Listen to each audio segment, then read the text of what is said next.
আজকের আলোচনায় স্বাগত। গল্পের শুরুটাতেই আমরা একটা ছবি পাই, এক আদিবাসী অধ্যুষিত ঘন জঙ্গলের ভেতর দিয়ে সদ্য পাতা হয়েছে রেল লাইন। ব্রিটিশ আমলের কথা। হ্যাঁ, সেই সময়কার।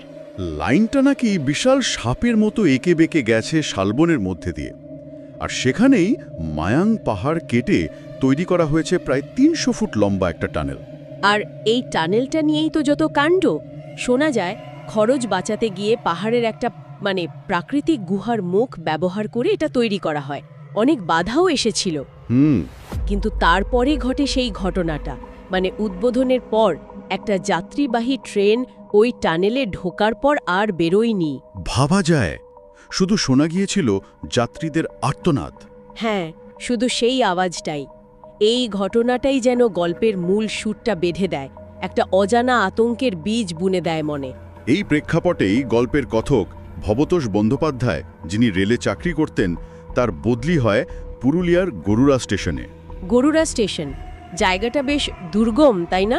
উঁচু টিলার ওপর স্টেশন। হ্যাঁ, একদম। চারপাশে ঘন শাল জঙ্গল। স্টেশনে পৌঁছেই তার অভিজ্ঞতা শুরু হয়। সন্ধে নামতেই কেমন নিঝুম, গাছ ছমছমে পরিবেশ। আর সেখানেই তার সাথে পরিচয় হয় স্টেশনের গার্ড বিমল মাহাতোর সাথে। ঠিক।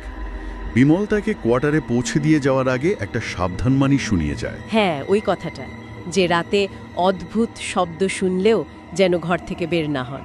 যদিও জঙ্গলের দোহাই দিয়েছিল, কিন্তু বলার ভঙ্গিতে অন্য কিছুর আভাস ছিল, তাই না? একদম। এই আপাত নিরীহ সতর্কবার্তা কিন্তু ভয়ের পরিবেশটাকে আরও জমাট করে তোলে। এবং ভবতোষবাবু সেই রাতেই অদ্ভুত অভিজ্ঞতার মুখোমুখি হন। প্রথমে খুটখাট শব্দ, পরে যেন বেশ জোরালো হুড়োহুড়ির শব্দ। আচ্ছা। এরপর একদিন রাতে তিনি স্পষ্ট শোনেন রেল লাইন